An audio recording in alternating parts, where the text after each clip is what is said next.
Good morning, Kitchissippi. It is Saturday, June the 29th, and this is a video version of the 397th Weekly Ward Newsletter. You can sign up for the Kitchissippi Ward Weekly Newsletter at kitchissippiward.ca. It has links and lots more information about the topics that we'll be discussing this morning. I wrote part of the newsletter this week in the wake of participating in the Transportation Committee meeting at which the Kitchissippi parking strategy was discussed. No surprise, the committee did vote to recommend unanimously the implementation of paid parking through that strategy on Somerset, Wellington, and Richmond roads.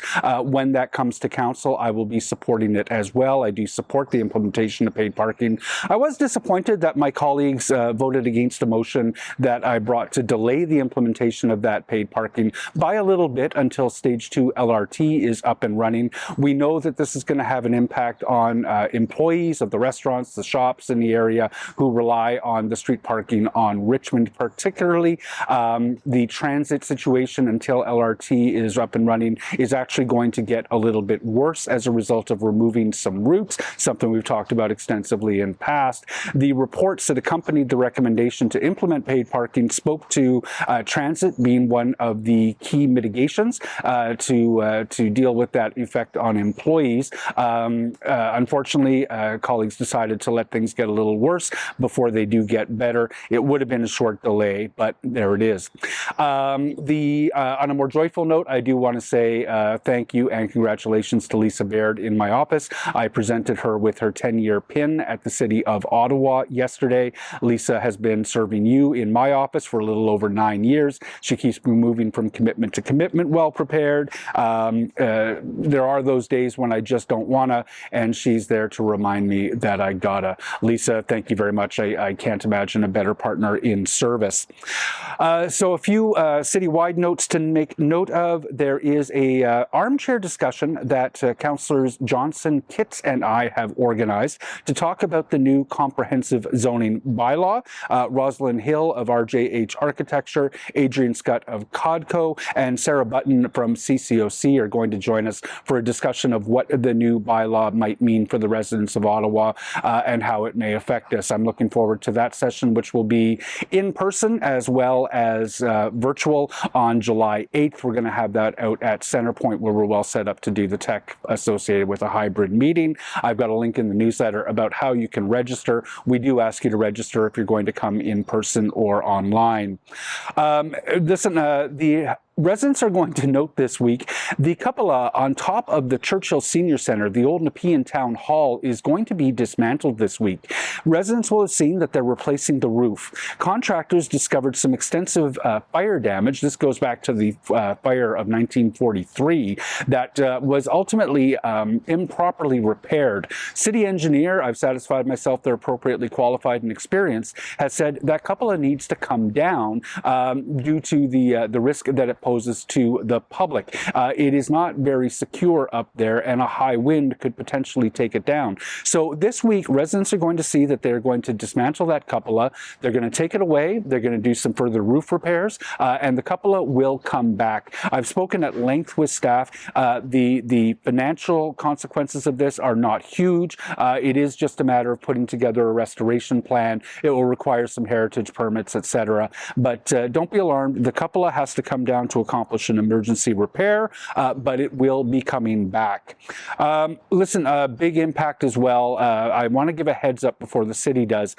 The construction project on Scott requires that be turned into a one-way street. It will be going one-way eastbound, starting in mid-July through the end of August for about 6 weeks or so. While it is eastbound only, the detour for the vehicles and buses is going to be down Bayview Station here, Burnside, Parkdale, and then back to Scott. Obviously, that's fairly impactful. Compounding that, the LRT is going to be shut down between July 15th and July 28th to do some repairs in the tunnel. So it's going to be, it's going to have the replacement bus service. So those westbound R1s are going to be using this same detour route. Ben in my office and I are asking the city to press police for speed enforcement during that detour, and we are also going to be pressing OC Transpo for speed enforcement as well. So probably a little bit more to talk about that in the coming weeks, but an early heads up for you that that is the plan. I'm hopeful that they'll be able to accomplish the work they need to accomplish on Scott in under 6 weeks, but that does look like a fairly noisy and disruptive period for residents here in Mechanicsville. But it is better now than when traffic increases significantly in the autumn. On the Committee of Adjustment on July 3rd, we've talked about these properties a couple of times. At 514 Churchill Avenue North, the owner is seeking to subdivide the property. They're going to keep the existing triplex and create a new development lot. Staff have expressed no concerns with this in their own comments on it. At 370 Princeton, they're looking for a bunch of variances in order to split the lot into two and put two low-rise apartment buildings on the property. Staff have expressed some significant concerns in the comments that went online this week. I hear that there may be an adjournment on this file. I'm sure that in the face of the comments staff have made with respect to the corner side yard, just putting too much building on the site to have the site work properly, and the tree impacts that the developer and the city are probably trying to find a way forward to allow this to move forward as something a little bit different. I'll wait to hear more about that. Listen, I don't know if it's useful, but one of the calculations that residents need to do now in order to figure out what the cap is on any given residential lot once the new zoning bylaw is passed, if it is passed in its current form, is cap is now related to lot size and the number of units that are allowed per hectare. So, a lot of residents are finding they need to multiply the number of astrological transits by the number of calories to create energy. It's not necessarily accessible. The math is fairly easy, but to a non-practitioner, it's not necessarily intuitive. I've put a density calculator on my website that will do the math for you. If you know the width and depth of a lot, you'll be able to plug that in feet or meters, tell it whether it's an N1, an N2, an N3, an N4, and it will kick out a density cap in terms of the number of units. I hope you find it useful. It is just draft. Please don't base any expensive real estate transactions on it. The city is asking us to warn people about the automated speed enforcement camera text scam. Some people have been receiving text messages asking for payment for automated speed enforcement tickets. The city does not text message people to let them know that they're being fined. It is a scam. The city will send tickets in the mail to plate owners when there is an infraction on those speed cameras. It will never be by text message. If you receive one of those text messages, I've got some information in the newsletter about how you can report that, but please don't pay it. It is a scam if it comes in by text. Some community updates. The Hintonburg 5K again, that is coming up on July the 14th in Parkdale Park, along with the very popular Kids 1K. The registration link is online, and once again, I would urge people to volunteer for that. I know that was one of the biggest reasons why I lost sleep when I started and organized that race, was making sure that intersections were going to be adequately supervised. The Westboro BIA has resurrected its movie nights. They've got 3 movies coming up this summer. On July 12th, they're going to show The Truman Show, Flight of the Navigator on August the 16th, and Matilda on September the 6th. I've got more information about the movie nights in the newsletter, but basically those start at dusk. There is free popcorn available. It's in the parking lot of the Churchill Senior Center at 345 Richmond. Really meaty couple of weeks coming ahead in our committee and council work. It's going to start on Tuesday with a meeting of the Finance and Corporate Services Committee. There's a little bit of something for everyone on that agenda. Reports on tax relief for affordable housing developments, a proposal to develop in partnership with Carleton a 25 and a 50-meter pool. Really exciting news for our ward, I think. The acquisition by the city of 1754 St. Joseph Boulevard for affordable housing, and a final resolution resolution to what I think was a long-standing discussion between the developer and the city with respect to a land swap public realm at 1015 Tweddle out by Petrie Island. There's also going to be, I think, some substantial discussion about a framework for voluntary contributions from developers that go over and above what they're statutorily required to contribute when they do a development. This will be, I think, a bit of a fractious discussion. I'm wholeheartedly in favor of working with developers to get benefits to the community that go above and beyond what they're strictly required to contribute.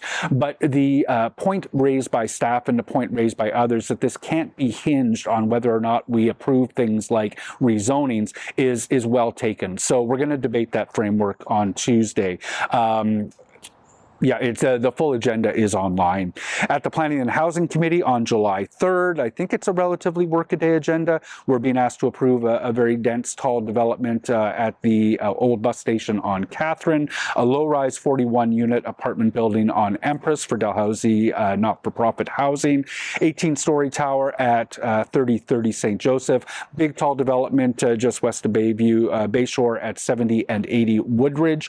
There is a proposal to modify the demolition control bylaw to delegate to staff more authority to approve demolitions of vacant properties when they have planning approvals in hand. I'm thinking today I will be supporting that.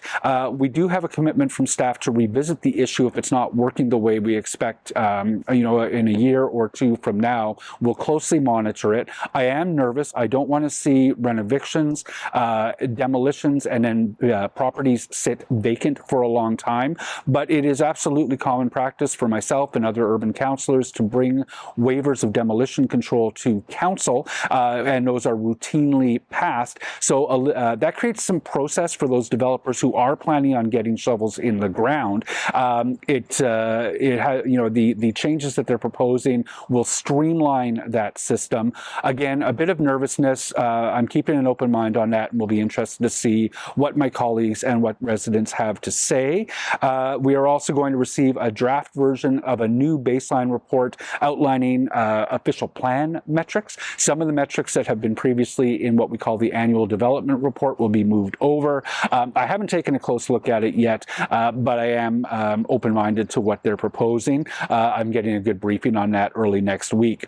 At the Built Heritage Committee, they've got, again, a very lengthy agenda. We're going to get a presentation on the Alexandra Bridge replacement. I'm looking forward to that. We're going to deal with heritage considerations in a proposed rehab of the Aberdeen Pavilion. That's the Cattle Castle at Lansdowne Park, as well as the demolition at 381 Kent, something that we've seen in front of the committee and planning committee multiple times. There's also a proposed alteration at 259 Clemo. Designations are being proposed on Primrose, Somerset, Clarence, and Montreal roads.